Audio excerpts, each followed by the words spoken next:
dunia yang seperti yang kita kenal ya. Jadi ada dari ujung sebelah barat sampai dengan ujung sebelah timur Indonesia kan, di situ ada. Nah, sedangkan ini adalah kemudian highlight daripada dunia yang zaman dulu. Jadi kalau orang bilang dunia itu apa sih? Dunia itu ya ini. Jadi yang namanya dunia itu adalah daerah Timur Tengah. Yang lain belum ada. Timur Jauh itu belum kelihatan. Dan kalau teman-teman lihat, yang menarik di sini begini. Jadi untuk memahami tentang sejarah Turki itu adalah pertama-tama kita harus lihat bahwa dunia itu zaman dulu Allah bagi bukan timur dan barat, tapi Allah bagi utara dan selatan. Nah, utara dan selatan, dan Allah membagi utara dan selatan itu dengan deretan gunung. Nah, coba lihat nih. Dari sini nih ada gunung tuh. Ini kan gunung. Lanjut sini gunung, sampai kemudian sampai Cina nanti juga gunung. Jadi dari timur sampai ke barat semuanya gunung semua. Nah, kenapa dibatasin dari utara sampai ke selatan gunung? Karena di utara ini ada sesuatu yang berbahaya, sehingga mereka nggak boleh ganggu yang sebelah selatan. Nah, apa yang berbahaya? Ceritanya begini. Pas dulu Nabi Nuh itu kemudian setelah selesai banjir besar, berdasarkan dalil-dalil Israiliyat. Jadi dari Israiliyat itu diambil daripada Alkitab, diambil daripada kemudian dalil-dalil yang lain, kemudian diceritakan ulang. Kalau kita orang Muslim kan menganggap bahwa dalil Israiliyat ini, dalil-dalil yang bukan berasal dari Quran dan hadis ini, kita bisa terima, tapi kita juga tidak bisa percaya secara total. Tapi bisa dijadikan sebagai informasi. Contoh, apa saja informasinya? Salah satunya adalah bahwa setelah selamat itu Nabi Nuh punya 3 anak yang selamat diceritakan, yang laki-laki, Sem, Ham, dan Yafid. Namanya siapa? Sem, Ham, dan Yafid. Nah, Sem ini dikasih wilayah pertengahan dunia. Nah, ini daerah Syam. Makanya namanya Syam.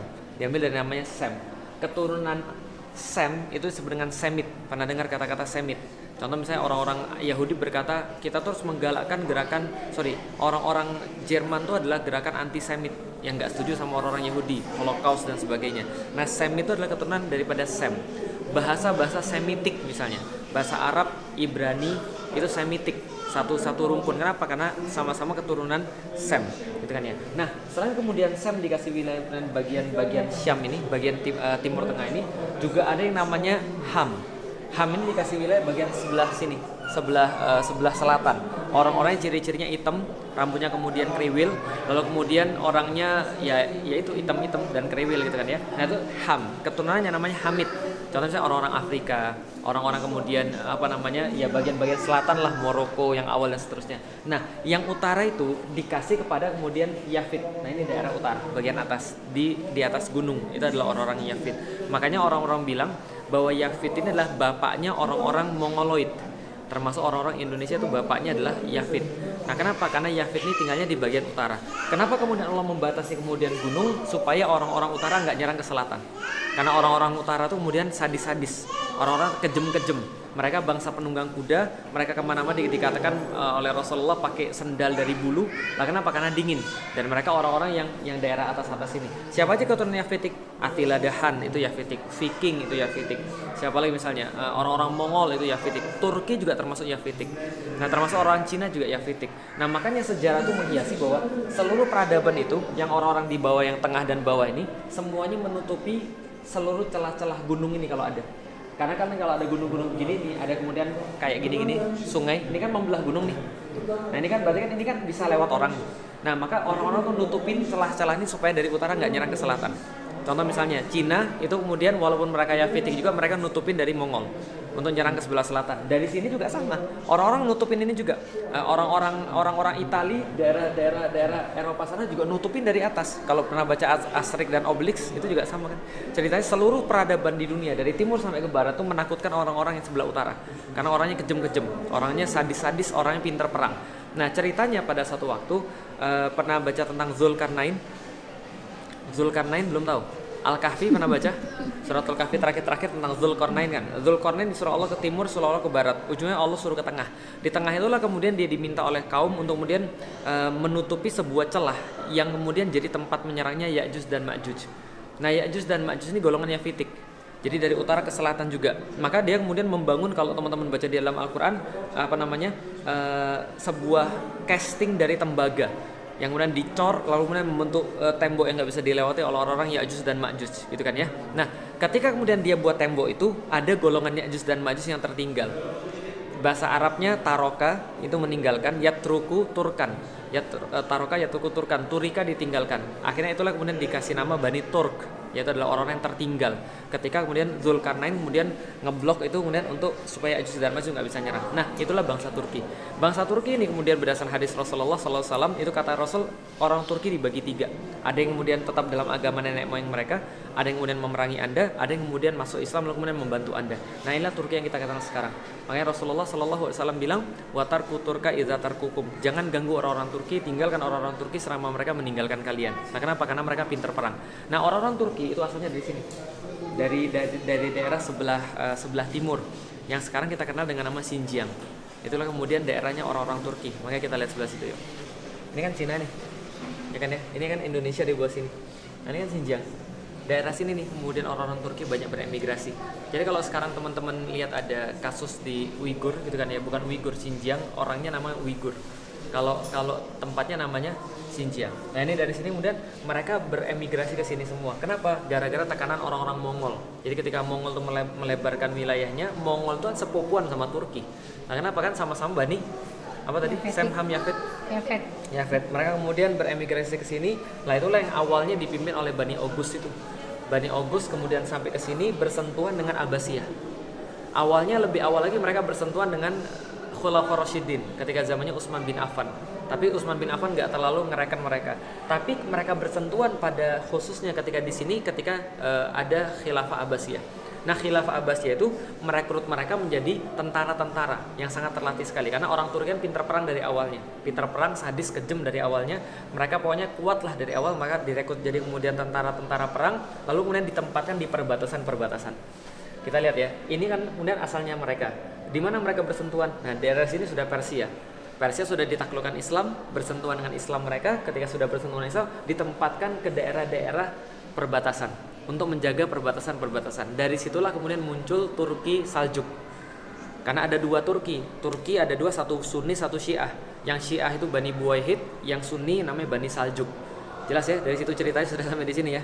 Berarti kemudian ketika mereka beremigrasi ke sini, mereka ketemu dengan Abbasiyah, direkrut kemudian jadi kemudian tentara-tentara karena orang-orang Abbasiyah malas perang. Kenapa orang-orang Abbasiyah malas perang? Karena mereka sudah happy, mereka sudah hidupnya sudah sudah nyaman, hidup mereka sudah stabil, mereka nggak mau lagi jihad fisabilillah, maka jihad itu diberikan pada orang-orang Turki. Orang-orang Turki diberikan kemudian daerah-daerah sini namanya apa? Beyliks. Nama kegubernuran lah kira-kira begitu. Nah, akhirnya beylik ini ada yang kuat kemudian jadi satu, membentuklah kesultanan. Nah, jadi Saljuk Sultanate of Rome namanya. Kenapa Saljuk Sultanate of Rome? Karena langsung bersinggungan dengan Bizantium. Langsung bersinggungan dengan Romawi. Karena waktu itu di Eropa Romawi ada 2 kan ya.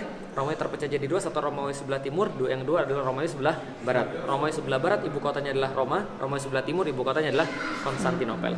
Gitu ya. Nah, kalau gitu kita lanjut ke sini ya. Sebuah gambar yang sangat menarik, dikit-dikit aja. Nah, ini adalah sebuah gambar yang sangat menarik. Jadi di belakang ini adalah satu peristiwa yang sangat berarti. Tadi kan saya sudah cerita ya, ketika orang-orang Turki itu kemudian diajak pergi ke sebelah barat, ketika sudah ketemu dengan orang-orang Utsmani, mereka kan mengabdi pada orang-orang Utsmani. Tapi hebatnya mereka adalah, walaupun mereka sudah memegang tampuk kepemimpinan, artinya secara de facto mereka lebih kuat daripada orang-orang Abbasiyah, tapi mereka nggak pernah mau untuk kudeta. Mereka tetap setia sama orang-orang Abbasiyah dan mereka menjaga perbatasan-perbatasan itu untuk orang-orang Abbasiyah. Waktu itu ketika zamannya Mu'tasim misalnya, Mu'tasim itu seorang khalifah, dia sempat ditanya sama orang-orang Arab, kamu ini kok saking banyaknya kamu merekrut orang-orang Turki sampai-sampai kami ini mengira ini adalah negara Arab atau ini adalah negara Turki. Ini adalah kemudian kekhilafan Arab atau ini adalah kekhilafan Turki. Karena saking banyaknya orang-orang Turki. Kenapa? Karena Mu'tasim itu pernah sangat zolim pada ulama. Jadi kalau pernah teman-teman dengar Ahmad bin Hambal ditangkap gara-gara kasus khalqul Quran, yang menganggap bahwa Al-Quran itu adalah bukan makhluk. Sedangkan pada waktu itu pemahaman daripada Mu'tazilah menganggap Quran itu adalah makhluk. Maka kemudian Ahmad bin Hambal kan salah satu yang kemudian tidak setuju. Akhirnya dia dipenjara, disiksa oleh salah satunya adalah di bawah pemerintahan Mu'tasim. Mu'tasim menjadi tidak populer di kalangan orang-orang Arab. Dan akhirnya dia meminta bantuan orang-orang Turki untuk jagain semua tempatnya, termasuk di sebuah kota namanya Samarra. Samarra itu kemudian banyak sekali orang-orang Turki. Saking banyaknya orang-orang Turki, mereka kemudian berpikir ini kekhilafan Arab atau ini kekhilafan Turki. Nah, ketika kemudian mereka berlaku seperti itu, karena saking banyaknya orang Turki yang ditempatkan di ujung, salah satu yang kemudian berhasil mengorganisir jadi bagus adalah namanya Kesultanan Saljuk. Tadi kan ada 2 kan ya, yang Sunni itu namanya Saljuk, yang Syiah namanya Buwayhid. Nah, Saljuk itu sultan yang sangat terkenal namanya Alp Arslan. Alp Arslan itu Alp Arslan artinya singa. Singa yang sangat pemberani, Alp Arslan. Nah, itu orangnya tadi yang kita belakang dilihat. Ini adalah kasus ketika tahun 1071. Namanya peperangan Manzikert. Sekarang namanya daerah Malazgirt. Nah, Manzikert ini 1071. Kenapa terjadi kejadian begitu? Saya sudah bilang Abbasiyah bersentuhan dengan Turki.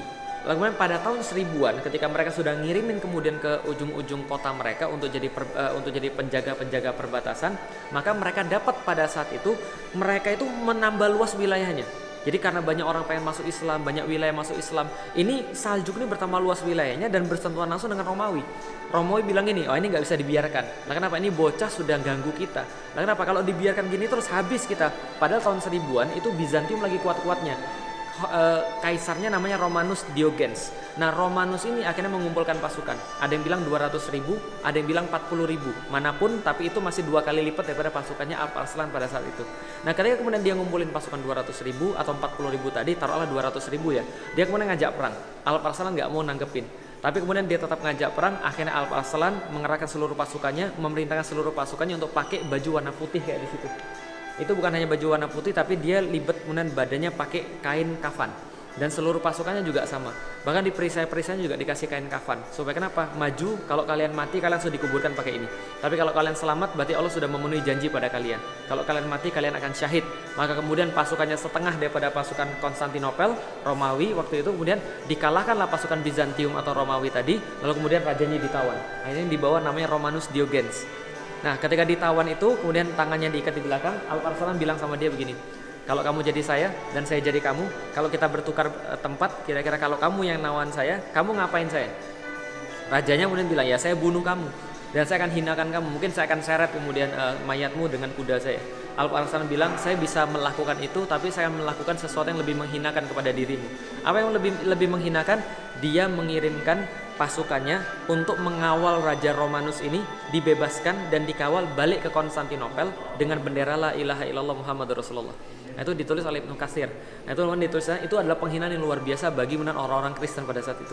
Menurut orang-orang Kristen. Kenapa? Menunjukkan kebesaran Islam, kebaikan Islam, kemudian untuk membebaskan mereka dengan cuma-cuma. Sampai kemudian di Konstantinopel, rajanya ini malu luar biasa, paus yang di Roma apalagi. Maka paus yang ada di Roma setelah diprovokasi sama Peter the Hermit namanya, lalu kemudian mengeluarkan fatwa-fatwa yang kemudian menjelek-jelekkan Islam. Lalu kemudian orang-orang kemudian jadi paham bahwa Islam itu kayak jelek banget, hoax. Nah, inilah hoax yang pertama terbesar seumur dunia. Nah, kenapa? Ya nggak pertama sih, tapi termasuk hoax yang terbesar di dunia. Disebarkan kemana-mana. Orang Islam tuh suka makan bayi. Orang Islam tuh pakai kalung dari kemudian tengkorak bayi. Orang Islam tuh adalah anti Kristus. Orang Islam tuh adalah tidak suka dengan kebaikan. Mereka makan mayat. Kayak gitu-gitulah. Pokoknya mereka anti Kristus, mereka anti agama kita. Mereka pengen menghancurkan Kristendom dan sebagainya. Akhirnya muncul seruan perang salib dari peristiwa ini. Nah, ini peristiwa Manzikert 1071. Perang salib pertama 1089 kalau saya nggak salah. 1090-an. Lalu kemudian berakhir pertama kali 1189-an, sekitar 200-an tahun. Nah, maka inilah kemudian yang menjadi cikal bakal perang salib. Paham ya? Nah, ketika perang salib itulah kemudian terjadi antara Kristen dan Islam. Nah, semuanya dimulai dari peperangan Manzikert karena orang-orang Islam berhasil menunjukkan kedikdayaan mereka, baru disadari orang-orang Bizantium. Gitu ya. Oke, kalau gitu kita lanjut lagi. Pasca pemerintahan Alp Arslan itu kemudian Saljuk hancur karena sultan-sultan setelahnya kan pada berebut kekuasaan. Nah, setelah kemudian Saljuk ini hancur, maka semua kesultanan Turki ini, kesultanan orang Turki dan yang lain-lain ini disatukan oleh satu orang lagi. Namanya siapa? Ini namanya. Maka kita masuk pada Utsmani. Yang menyatukan namanya Utsman Bey atau Ghazi Utsman. Jadi dia menyatukan seluruh kemudian bani-bani yang kemudian terpecah belah ini menjadi satu bani, makanya dia kemudian dianggap sebagai pendiri Utsmani. Tapi sebenarnya yang sudah memupuk dari awal adalah bapaknya namanya Ertuğrul. Makanya sekarang kan Ertuğrul semenjak ada filmnya kan terkenal sekali di Indonesia. Sampai beberapa orang nama anaknya sekarang Ertuğrul, bukan lagi Fatih gitu kan ya. Nah, ini adalah orangnya, ini anaknya Ertuğrul, Osman bin Ertuğrul. Nah, dia ini kemudian berhasil menyatukan seluruh orang-orang yang ada di sini dan dia punya satu keistimewaan yang sangat luar biasa. Nah, nanti saya ceritakan di situ. Nah, Osman ini kemudian punya anak namanya Orhan. Nah, sampai di titik ini itu orang-orangnya masih sama. Jadi wajahnya tuh masih wajah-wajah mirip-mirip Uighur. Jadi mirip-mirip Turki asli, nggak kayak sekarang. Kalau Turki kayak sekarang kita lihat loh, kok Turki ini kayak Eropa. Karena mereka sudah nikah sama banyak orang. Karena Orhan ini nanti punya istri orang Eropa. Ada yang bilang orang Serbia, ada yang bilang orang Bosnia, ada yang bilang orang Yunani dan seterusnya. Nah ini Orhan lalu kemudian punya anak namanya Murad. Nah Murad ini kemudian melanjutkan kemudian penaklukan. Murad punya anak namanya Yildirim Biyazid. Yildirim sudah tahu kan artinya kan ya? Ada yang tahu artinya? Petir. Kenapa petir? Kenapa namanya Yildirim Biyazid? Karena dia bolak-balik Asia Eropa untuk menaklukkan wilayah-wilayah di Asia Eropa. Dia balik menaklukkan Karaman, balik lagi menaklukkan sini, balik lagi menaklukkan. Jadi kemudian orang bilang dia petir karena gerakannya cepat sekali dalam jihad. Namanya Yildirim Biyazid.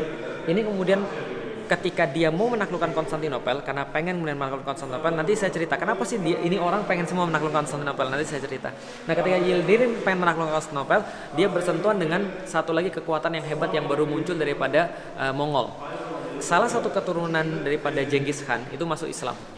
Akhirnya kemudian keturunannya ada namanya Timurlang. Nah Timurlang ini kemudian memerangi saudaranya sendiri. Karena dia bilang bahwa saya pengen jadi pemimpin seluruh kaum muslimin di seluruh dunia. Nah maka ketika dia memerangi kemudian kaum muslimin sendiri, akhirnya ketika berperang, setelah itu kemudian berhasil ditangkap sama Timurlang, ditahan di satu tempat. Kalau dari gambarnya kayaknya Isil Jami ditahannya di sana. Nah ketika ditahan di sana, meninggal dalam kemudian kurungan. Setelah meninggal, anak-anaknya berebut kekuasaan. Anaknya berebut kekuasaan dan orang-orang mengira bahwa Turki sudah habis, Utsmani sudah habis. Tapi ternyata berhasil disatukan lagi oleh seseorang namanya Birinci Mehmet. Ini adalah Mehmet I yang kemudian menyatukan kembali seluruh Turki. Maka orang bilang inilah kemudian pendiri Turki yang kedua. Setelah kemudian Osman Ghazi, lalu kemudian Mehmet I. Dan Mehmet I ini adalah orang yang sangat penting bagi orang-orang Indonesia. Kenapa? Lihat pemerintah dia 1413 sampai 1421. Di zamannya dia itu diperintahkan Wali Songo untuk ke Indonesia. Nah jadi dia kemudian mendapatkan mimpi dari Rasulullah. Dalam mimpinya dia diminta untuk mengirimkan 9 orang untuk ke timur jauh untuk mengenalkan Islam kepada orang timur jauh. Maka dia langsung kemudian bikin satu kepanitiaan, diutus 9 orang yang kemudian diketuai oleh Maulana Malik Ibrahim, lalu kemudian pergi mendarat di Gresik. Kemudian menyebarkan Islam di Gresik. Pada waktu itu Indonesia masih dikuasai oleh Kerajaan Majapahit. Nah, Kerajaan Majapahit rajanya namanya Brawijaya keempat kalau saya nggak salah. Brawijaya V. Nah, Brawijaya V ini kemudian punya istri namanya Siubanci. Siubanci ini seorang muslimah, dia keturunan daripada ulama juga. Nah ketika menikah, lalu kemudian hamil, lalu kemudian suaminya nikah lagi. Brekertabumi namanya, Brawijaya V. Nah itu nikah lagi sama seorang putri namanya Ratu Dwarawati. Nah Ratu Dwarawati ini ketika dia mau menikah, dia mengharuskan untuk suaminya menceraikan istri-istri yang lain. Akhirnya 80 orang diceraikan karena istrinya banyak. Jadi kalau sekarang 4, dulu 80 diceraikan. Nah salah satu yang diceraikan adalah Siubanci dalam keadaan hamil. Dikirimkan kepada adipati di Palembang namanya Aryo Damar. Aryo Damar ini kemudian mengurus Siubanci sampai melahirkan seorang anak namanya Panembahan Jinbun namanya. Nah lalu kemudian setelah dia melahirkan, dia nikah sama Aryo Damar yang sudah masuk Islam. Aryo Damar ganti nama jadi Aryo Dilah. Aryo Dilah nikah sama Siubanci, punya anak yang kedua namanya Raden Husein. Atau orang-orang Palembang nggak bisa sebut Husein, jadi Raden Kusen. Nah Raden Kusen ini sama kakaknya pergi ke Gresik, kemudian bertemu dengan Wali Songo. Lalu kemudian disuruh Wali Songo pergi ke daerah Jawa Tengah, ke hutan Gelagahwangi, buat satu kemudian kerajaan di situ. Namanya kerajaan di Gelagahwangi. Ketahuan sama kemudian Brawijaya ke-5, dipanggil, lalu kemudian ketahuan, ternyata ini anak saya. Enggak apa-apa, kamu di situ aja buat kerajaan, tapi ganti nama jadi Demak Bintoro.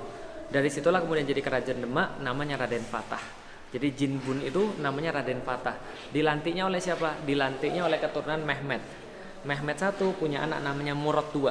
Murad II ini adalah bapaknya Muhammad Al-Fatih. Lalu kemudian dia banyak sekali menerjemahkan bahasa Arab ke dalam bahasa Turki karena dia juga seorang yang sangat pintar bahasa Arab dan sangat tenang pembawaannya, sangat lembut pembawaannya, tapi kalau perang sangat luar biasa ngeri. Makanya orang-orang Hungaria, orang-orang Rumania, orang-orang ya manapun juga lah, Albania, semuanya takluk sama Murad. Murad punya anak, nah ini saya, gitu kan ya. Namanya Muhammad Al-Fatih. Nah, saya kan namanya Muhammad Al-Fatih. Nah inilah kemudian pada tahun 1479 dia melantik Raden Fatah menjadi Sultan Demak. Jadi Indonesia punya banyak sekali kaitan dengan Utsmani. Jadi kalau di Indonesia sekarang bilang bahwa khilafah nggak ada, ya suruh belajar lagi sejarah. Nah kenapa? Kalau belajar sejarah kita nggak akan bisa menafikan bahwa dari situlah kemudian datang Islam. Kalau bilang Islam Nusantara, kita berhutang banyak pada khilafah. Nah kenapa? Karena khilafah itulah kemudian mengirimkan kemudian utusan-utusan ke Nusantara. Bisa dipahami ya? Nah kemudian ini Muhammad Al-Fatih yang nanti menaklukkan Konstantinopel. Kenapa sih kemudian 7 ini yang dipasang doang? Ya karena ini kan ruangan penaklukan Konstantinopel. Maka 1, 2, 3, 4, 5, 6, 7. Berarti takluknya pada keturunan ke 7. Oke kalau itu sini. Tapi lebih luas sih sebenarnya daripada ini. Kalau teman-teman lihat ini kira-kira kebayang apa? Dari tengah jadi. Nah, teman-teman nggak apa-apa sini boleh. Kalau lihat ini kebayang apa kira-kira? Kebayang apa nih? Ini bentuknya kayak apa nih? Lihat-lihat aja. Bentuknya kayak apa nih kira-kira? Nggak ada yang tahu. Kelihatan nggak ini bulan? Iya nggak sih? Lihat nih ada bulan. Bentuknya kayak bulan nggak? Bintangnya di mana? Lah, jadi gini ceritanya. Ini bukan ngayal, bukan ngarang, tapi mengayal sih. Karena dalam bahasa Turki hayal apa? Hayal artinya? Hayal artinya? Hayal, imajinasi apa lagi? Mimpi. Mimpi ya. Nah jadi ada cerita tentang impian Utsman. Jadi impian Utsman itu, jadi Utsman yang tadi Utsman Ghazi itu punya guru namanya Edebali, punya syekh namanya Edebali. Dari sini kita dapat pelajaran bahwa setiap sultan-sultan Utsmani itu pasti ditemani oleh seorang syekh. Kalau di dalam sultan-sultan setelahnya namanya Lala atau namanya ya inilah Lala, bisa juga namanya Nedim, Sohbet dan seterusnya. Tapi ada syekhnya di situ. Nah dia ditemani oleh gurunya, jadi nggak bisa belajar sendiri, harus ada gurunya. Nah gurunya ini Edebali, dia ngajarin Utsman tentang Islam dan seterusnya. Suatu hari setelah belajar sama gurunya, Utsman tidur. Pas dia tidur, dia mimpi. Dan begitu dia bangun, dia cerita sama gurunya, Guru, saya mimpi semalam. Apa mimpinya?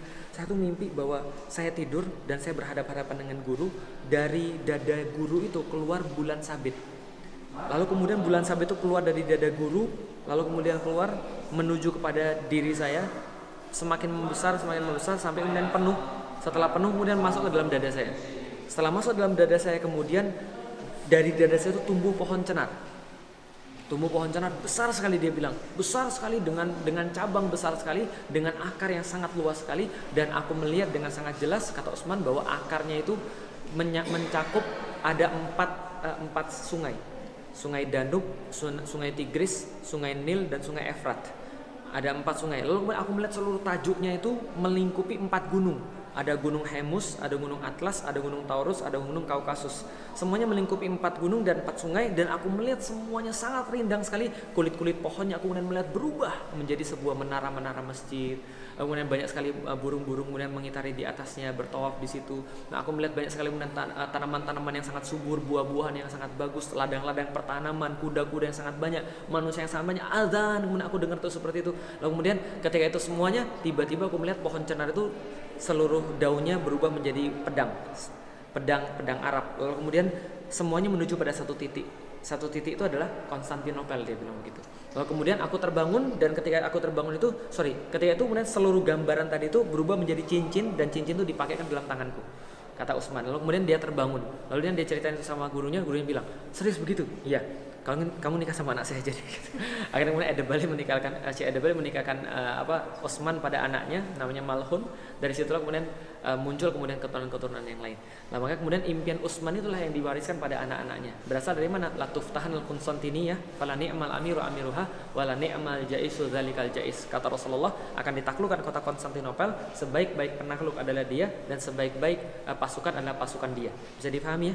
Artinya ini kemudian yang menjadi inspirasi bagi seluruh orang itu, makanya mereka semua mau menaklukkan Konstantinopel. Jadi ini ibarat sudah kayak apa ya? Sudah kayak tujuan turun temurun. Jadi dari buyut kepada cucunya, cucu kepada bapak, bapak pada anaknya, anak pada cucunya lagi, semua yang kemudian diwariskan.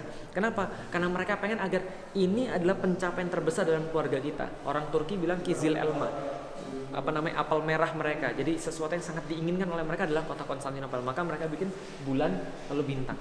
Itu kemudian yang saya dapat dari kemudian apa yang kemudian saya baca. Walaupun orang-orang banyak bilang, oh bulan bintang artinya penyembahan terhadap pagan. Ya saya sih nggak terlalu banyak bahas itu sih. Tapi yang jelas ini kemudian impian Utsman, gitu ya. Kalau mau lihat di tengah tuh, adalah nasihat Ertuğrul kepada kemudian Osman. Jadi nasihat Ertuğrul kepada anaknya coba lihat baik-baik. Ini adalah ingat-ingat anakku bahwa kamu boleh kemudian melawan saya, tapi kamu jangan pernah melawan Syekh Bali. Jangan pernah kamu menyakiti Syekh Bali karena dia adalah kemudian sebuah cahaya yang tidak akan kemudian hilang atau cahaya yang sangat kuat. Dan kemudian keutamaan dia itu lebih banyak daripada saya. Kamu boleh melawan saya tapi kamu jangan melawan Syekh Bali. Kenapa? Karena kalau kamu memberontak terhadap saya, paling saya akan merasa marah dan saya akan terluka. Tapi kalau kamu melawan Syekh Bali, aku nggak akan pernah ngelihat kamu. Nah, kenapa? Aku nggak akan pernah nganggap kamu. Mata saya akan buta terhadap keberadaanmu. Kamu nggak akan saya anggap sebagai anak. Kenapa? Karena saya berbicara bukan atas Syekh Bali tapi untuk kepentinganmu sendiri. Jadi gini, orang tuh ada dua, ada namanya ayah biologis, ada yang namanya ayah ideologis. Dan di sini kemudian Osman Ghazi mengatakan bahwa ayah ideologis itu tidak kalah pentingnya dengan ayah biologis. Bahkan kalau misalnya dilihat yang menentukan jalan itu siapa adalah ayah ideologisnya. Bahwa ayahnya ayahnya adalah yang ikut andil dalam melahirkan dia. Tapi ayahnya belum tentu bisa didik dia. Kalau andaikan antara gurunya sama ayahnya, harus pentingan gurunya. Itu kemudian pendidikannya orang-orang Utsmani, pendidikannya orang-orang Islam sebenarnya. Tapi kalau zaman sekarang kan nggak gitu. Kalau sekarang kemudian orang pergi ke sekolah, lalu kemudian anaknya salah, anaknya dihukum, kemudian lapor pada bapaknya bilang apa? Lapor polisi. Kan itu kan ya. Padahal kalau dia mau taat sama gurunya, dia akan mendapatkan kebaikan luar biasa. Kenapa? Pada ulama, pada guru itu ada barokah. Makanya Muhammad Al-Fatih kalau kita tahu dia punya guru. Siapa namanya gurunya? Aksyamsuddin. Satu lagi Ahmad Al-Qurani. Ahmad Al-Qurani itu ngajarin di Al-Quran. Ketika datang pada Syekh Ahmad Al-Qurani, dia kan agak petantang-petenteng karena anak sultan. Lalu Ahmad Al-Qurani bilang, saya boleh didik anak ini dengan baik, Sultan. Pada Murad bilang, ya terserah, kan kamu syekhnya. Kemudian dipakai kemudian kayu, dipukul oleh Muhammad Al-Fatih. Kayunya patah, lalu kemudian Muhammad Al-Fatih dari situ merasa takut sama gurunya, sejak itu sangat hormat sama gurunya, lalu dia bisa menghatamkan Quran umur 8 tahun. Jadi kalau guru itu mukulnya aja barokah. Dan guru kan nggak mungkin sembarang mukul. Mukulnya aja barokah, apalagi kalau dia sayang sama seorang murid. Tapi kalau guru itu kemudian nggak ridho sama seorang murid, nggak akan bakal didapetin ilmunya. Karena Allah tuh menurunkan ilmu pada manusia itu lewat guru. Bisa dipahami ya? Makanya Imam Syafi'i berkata salah satu syarat mendapatkan ilmu adalah dengan guru yang baik. Selain dengan semangat, sungguh-sungguh, dengan harta, dengan apalagi dengan kecerdasan dan waktu yang lama, gitu ya. Tapi salah satu adalah guru.